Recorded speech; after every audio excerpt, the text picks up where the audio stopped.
Piramitler, Mısır'ın en ünlü ve ikonik mimari yapılarından biridir. Piramitler, Mısır'ın eski kralları için mezarlar olarak yapılmıştır. Piramitlerin yapımı, Mısır'ın eski kültürünün ve mimarisinin önemli bir parçasıdır. Mısır piramitlerinin tarihi, M.Ö. 3000'lere kadar uzanır. İlk Mısır piramitleri, Zoser piramidi ve Saykara piramidi gibi basamaklı piramitlerdi. Daha sonra, Dioser piramidi ve Midun piramidi gibi diğer piramitlerin yapımına geçildiği görülmüştür. Piramitler, üçgen yüzleri tek bir tepede birleşen ve şekli geometrik anlamda kabaca bir piramit halindeki bir yapıdır. Bir piramidin tabanı üçgen, dörtgen veya herhangi bir çokgen şekli olabilir. Dünyanın birçok yerinde farklı medeniyetler tarafından piramitler inşa edilmiştir.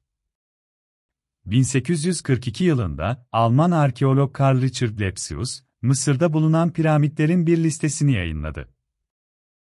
Bu liste, bugün Lepsius Piramit Listesi olarak bilinmektedir. Lepsius'un listesinde 67 piramit yer alıyordu, ancak o zamandan beri çok daha fazla piramit keşfedildi. Bugün, Mısır'da en az 118 piramit olduğu biliniyor. Piramitlerin çoğu, Nil Nehri'nin batı kıyısında bir dizi piramit alanında gruplandırılmıştır. En önemli piramit alanları şunlardır. Giza piramitleri, Mısır'ın başkenti Kahire'nin hemen dışında yer alır. Giza piramitleri, dünyanın en ünlü piramitleridir. Bu piramitlerin en büyüğü Keops piramididir. Keops piramidi, dünyanın en büyük piramididir ve aynı zamanda dünyanın en eski 7 harikasından biridir. Saykara piramitleri, Giza piramitlerinden daha eskidir. Saykara piramitleri, Mısır'ın başkenti Kahire'nin güneyinde yer alır. Saykara piramitlerinin en önemlisi, Zoser piramididir. Zoser piramidi, dünyanın ilk piramididir. Daşhur piramitleri, Giza piramitleri ve Saykara piramitlerinin arasında yer alır. Daşhur piramitlerinin en önemlisi, Bent piramididir. Bent piramidi, dünyanın en sıra dışı piramididir. Medun piramidi, Giza piramitlerinin kuzeyinde yer alır. Medun piramidi, dünyanın en eski anıtsal piramididir.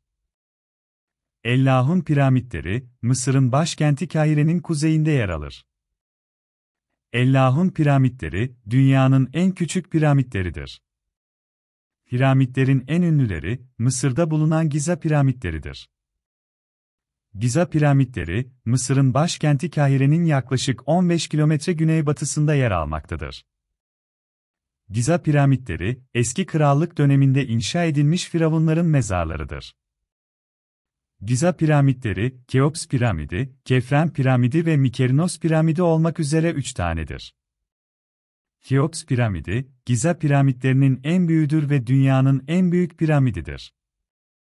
Keops piramidi, yaklaşık 2,5 milyon taş bloktan yapılmıştır ve yüksekliği 146 metredir.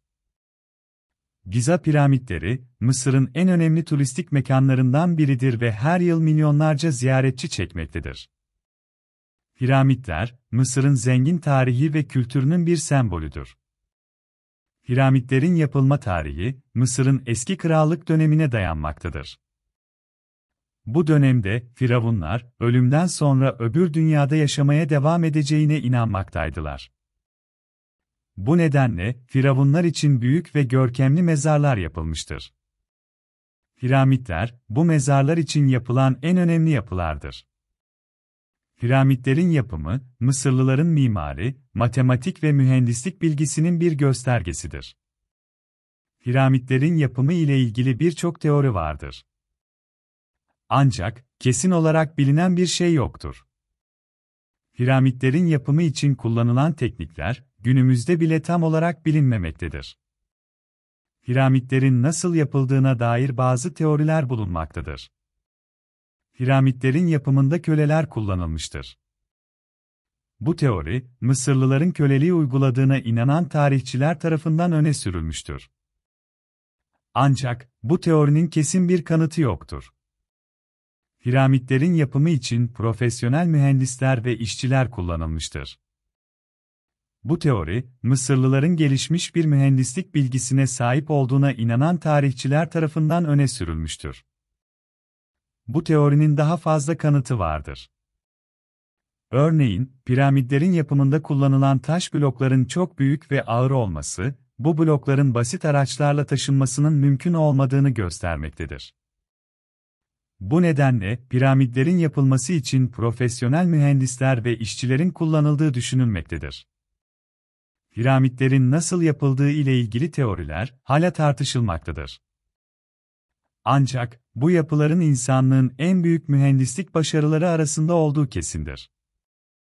Piramitlerin yapımı için, taş bloklar, büyük bloklara dönüştürülmüş ve bu bloklar, halatlarla çekilerek piramidin üzerine kaldırılmıştır. Piramitlerin yapımı, çok uzun sürmüştür. Keops piramidinin yapımı, yaklaşık 20 yıl sürmüştür. Piramitler, firavunların mezarları olarak kullanılmıştır. Firavunların mezarları, piramidin içinde bulunan odalara yerleştirilmiştir. Piramitler, Mısırlıların ölümden sonraki yaşam inancının bir parçasıdır. Mısırlılar, firavunların ölümden sonra, öbür dünyada yaşamaya devam edeceğine inanmışlardır. Merer'in günlüğünde de piramitlerin nasıl yapıldığına dair bazı bulgular bulunmaktadır. Bu günlük Mısırlıların piramitlerin inşasında nasıl çalıştığını gösteren değerli bir kaynaktır. Günlük, Merer adında bir Mısır yetkilisine aittir. Kibin günlük rutinini ve piramitlerin inşasında kullanılan yöntemleri ayrıntılı olarak anlatmaktadır.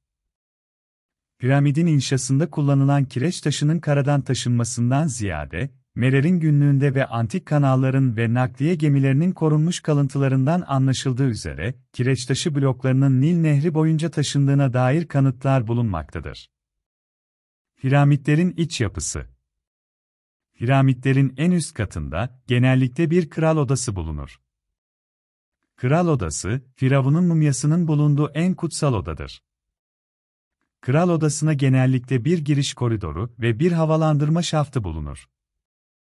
Havalandırma şaftları, Firavun'un ruhunun öbür dünyaya geçişini kolaylaştırmak için tasarlanmıştır. Kral odasının duvarları genellikle resimlerle ve yazılarla süslenmiştir.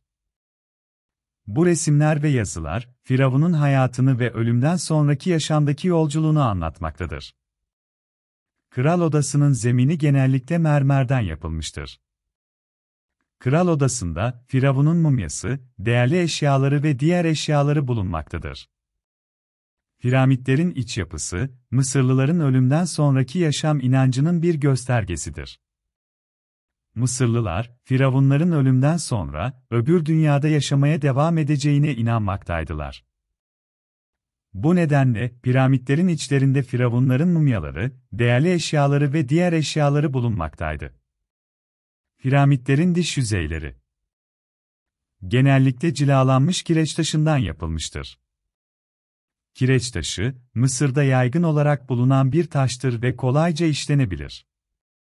Piramitlerin dış yüzeyleri cilalandığında, güneş ışığını yansıtan parlak bir yüzeye sahip olurlar. Piramitlerin uzaktan kolayca görülebilmesini sağlar. Piramitlerin şekli, Mısırlıların yaratılış efsanesine dayanmaktadır. Efsaneye göre, dünya ilk önce bir tepe olarak yaratıldı ve tepenin etrafında gökyüzü ve nehirler yaratıldı. Piramitler, bu tepenin bir temsili olarak görülüyordu. Piramitlerin şekli ayrıca güneşin alçalan ışınlarını da temsil ediyordu. Mısırlılar, güneşin ölümün bir sembolü olduğuna inanıyordu ve piramitleri firavunların ölümden sonra ruhlarının cennete yükselmesine yardımcı olmak için inşa ettiler. Piramitlerin dış yüzeyleri genellikle düzdür, ancak bazılarında basamaklar da vardır. Basamaklı piramitler, Mısır'ın eski krallık döneminde inşa edilmiştir. Bu dönemde, piramitlerin güneş tanrısı Ra'ya benzeyeceğine inanılmaktaydı.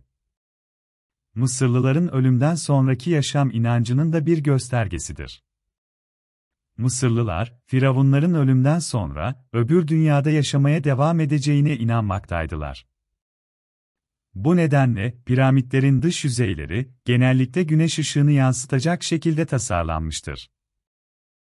Firavunun ruhunun öbür dünyaya geçişini kolaylaştırmak için düşünülmüştür.